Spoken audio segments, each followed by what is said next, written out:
Lucas, capítulo 10. Jesus envia 72 discípulos. Depois disso, o Senhor designou outros 72 e os enviou 2 a 2 adiante dele, a todas as cidades e lugares para onde ele estava prestes a ir. Eles disse: A colheita é grande, mas os trabalhadores são poucos. Portanto, peça ao Senhor da colheita que mande trabalhadores para a sua colheita.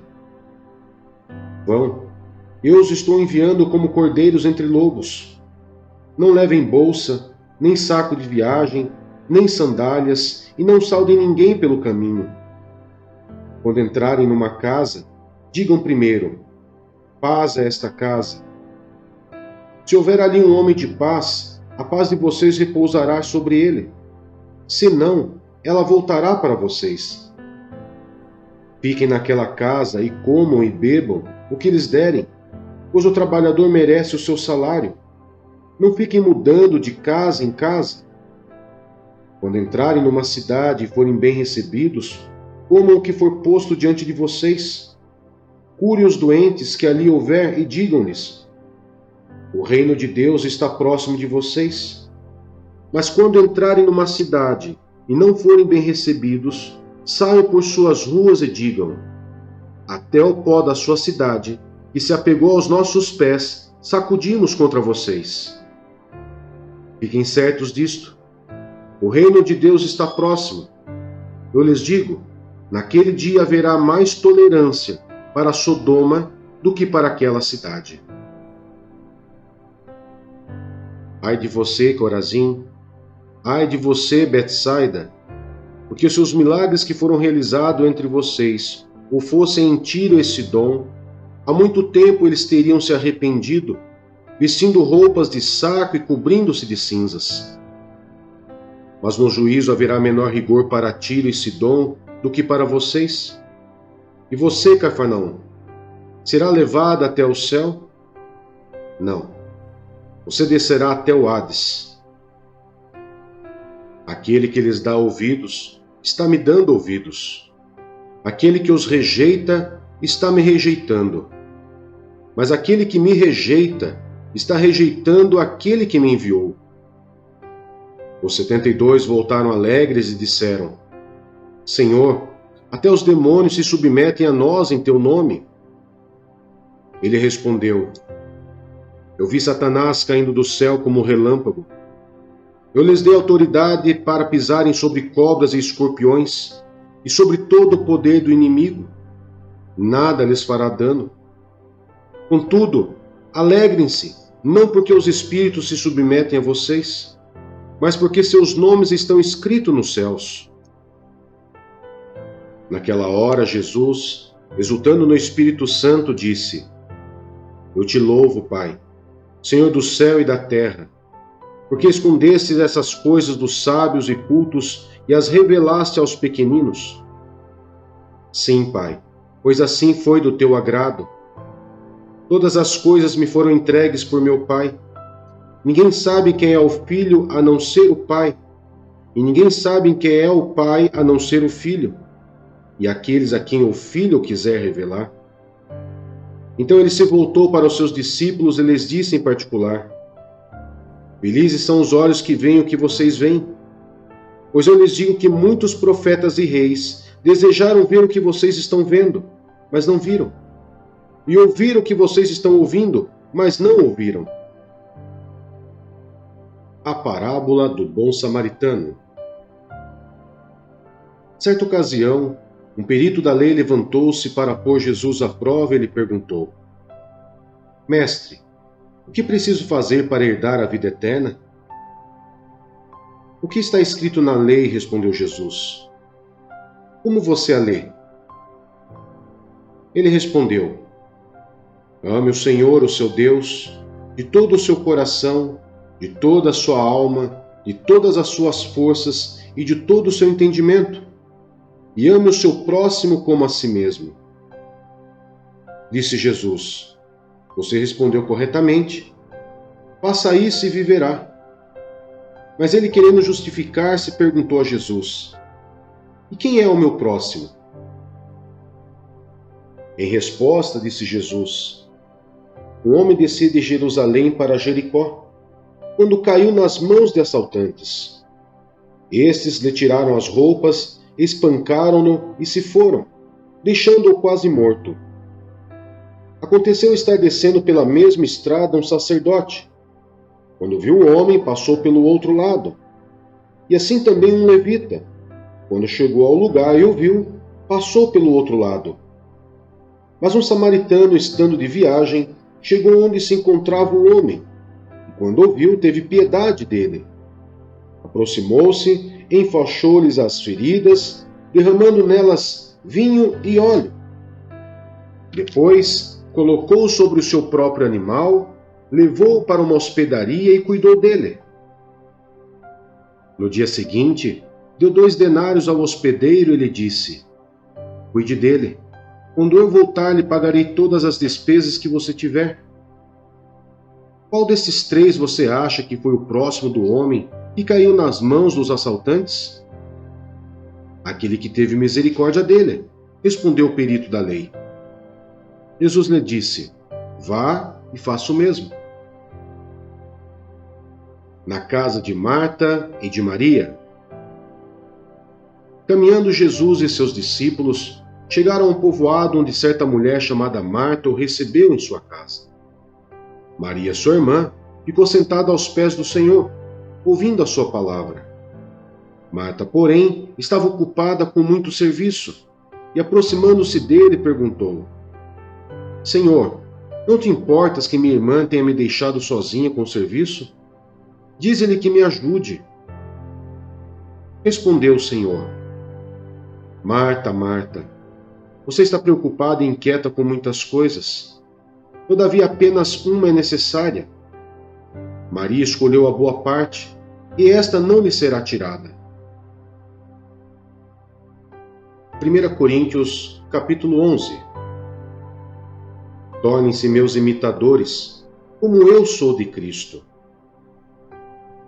Instruções sobre a adoração. Eu os elogio por se lembrarem de mim em tudo e por se apegarem às tradições exatamente como eu as transmiti a vocês. Quero, porém, que entendam que o cabeça de todo homem é Cristo, e o cabeça da mulher é o homem, e o cabeça de Cristo é Deus.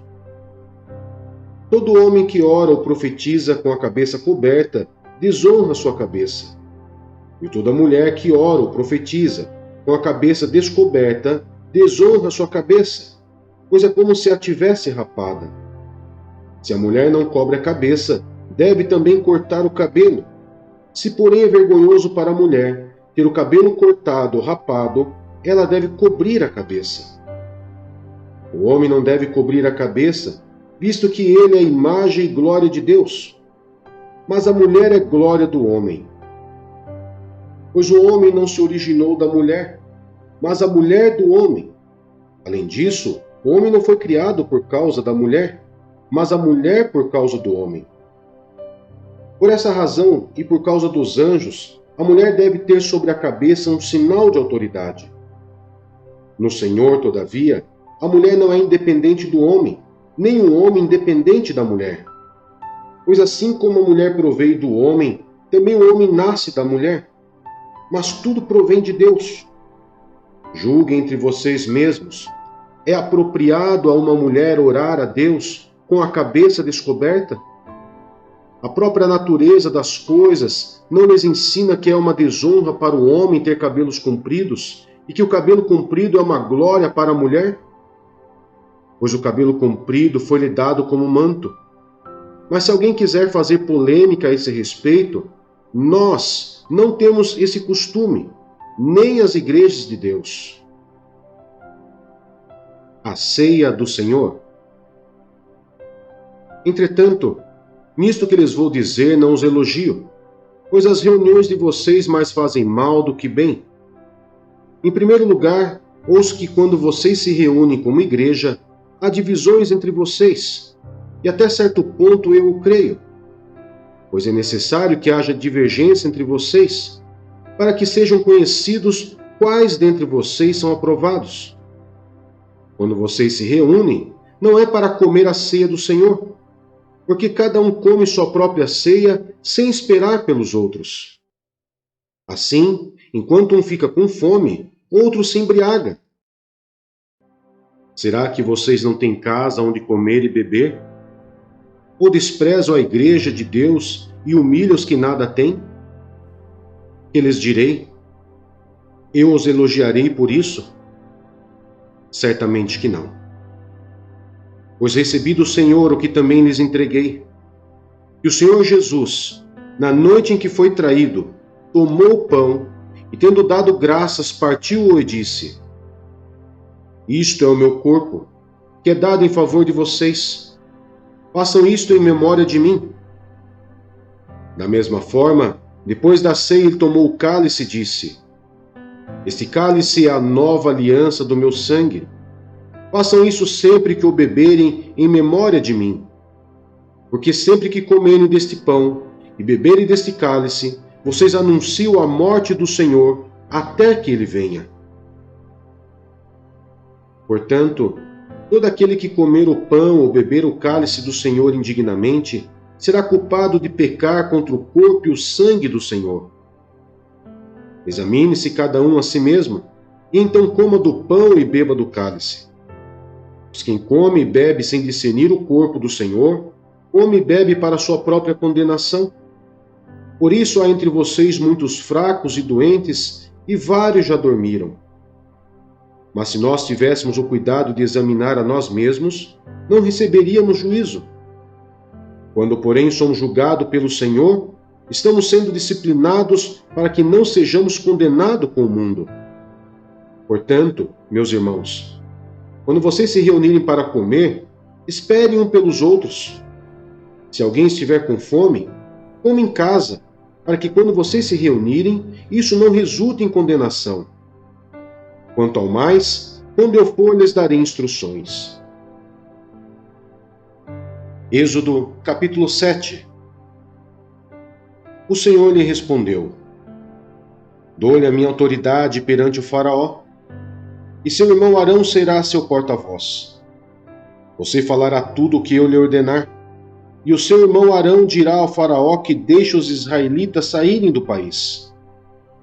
Eu, porém, farei o coração do Faraó resistir, e embora multiplique meus sinais e maravilhas no Egito, ele não os ouvirá. Então porei a minha mão sobre o Egito, e com poderosos atos de juízo tirarei do Egito os meus exércitos, o meu povo, os israelitas. E os egípcios saberão que eu sou o Senhor, quando eu estender a minha mão contra o Egito e tirar de lá os israelitas. Moisés e Arão fizeram como o Senhor lhes havia ordenado.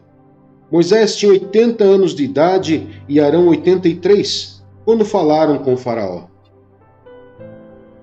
A vara de Arão transforma-se em serpente. Disse o Senhor a Moisés e Arão: Quando o Faraó lhe pedir que faça algum milagre, diga a Arão que tome a sua vara e jogue-a diante do Faraó, e ela se transformará numa serpente. Moisés e Arão dirigiram-se ao Faraó e fizeram como o Senhor tinha ordenado. Arão jogou a vara diante do Faraó e seus conselheiros, e ela se transformou em serpente.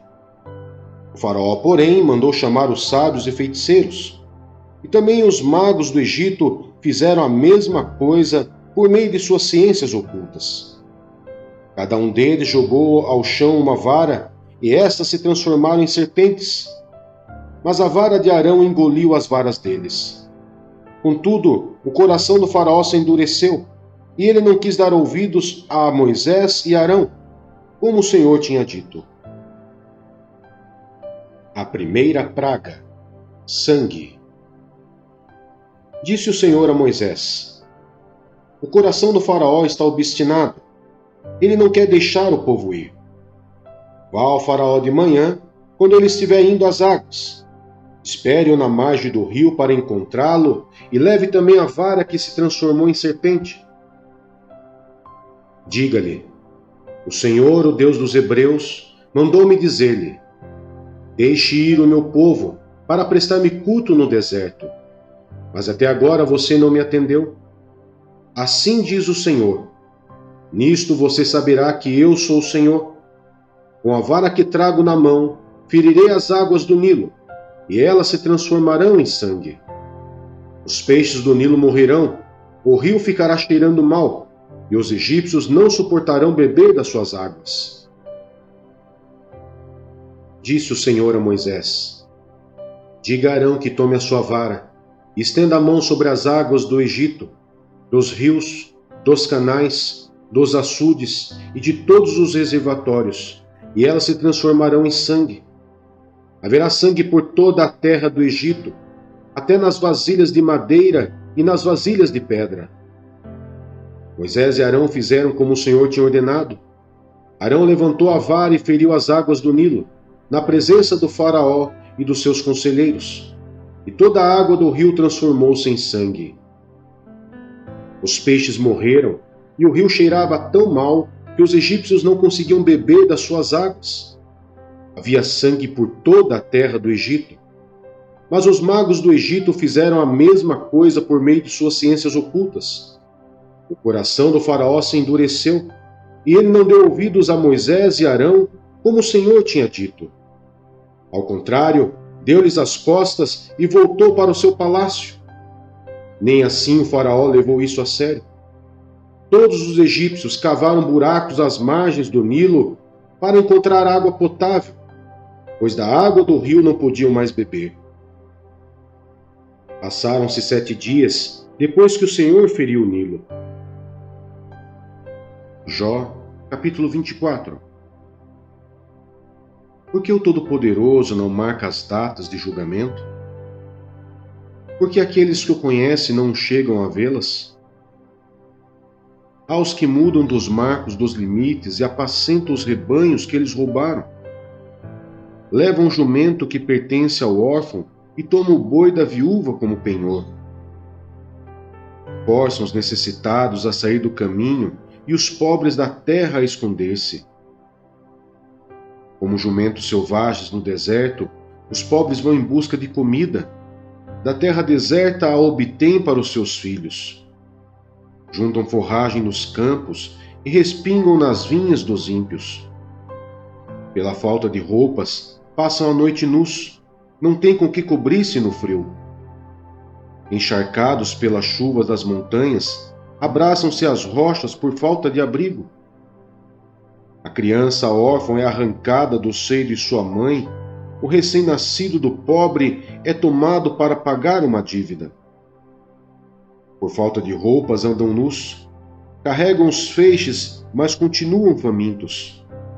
Espremem azeitonas dentro dos seus muros, pisam uvas nos lugares, mas assim mesmo sofrem sede. Sobem da cidade os gemidos dos que estão para morrer, e as almas dos feridos clamam por socorro. Mas Deus não vê mal nisso. Aos que se revoltam contra a luz, não conhece os caminhos dela e não permanece em suas veredas. De manhã o assassino se levanta e mata os pobres e os necessitados. De noite age como ladrão. Os filhos do adúltero ficam à espera do crepúsculo. Nenhum olho me verá, pensa ele, e mantém oculto o rosto. No escuro os homens invadem casas, mas de dia se enclausuram. Não querem saber da luz. Para eles a manhã é tremenda escuridão. Eles são amigos dos pavores das trevas. São, porém, como espuma sobre as águas. Sua parte da terra foi amaldiçoada, e por isso ninguém vai às vinhas. Assim como o calor e a seca depressa consome a neve derretida, assim a sepultura consome os que pecaram. Sua mãe os esquece. Os vermes se banqueteiam neles. Ninguém se lembra dos maus. Quebram-se como árvores. Devoram a estéril e sem filhos e não mostram bondade para com a viúva. Mas Deus, por seu poder, os arranca. Embora firmemente estabelecidos, a vida deles não tem segurança. Ele poderá deixá-los descansar, sentindo-se seguros. mas atento os vigia nos caminhos que seguem. Por um breve instante são exaltados e depois se vão, colhidos como todos os demais, ceifados como espigas de cereal. Se não é assim, quem poderá provar que minto e reduzir a nada as minhas palavras?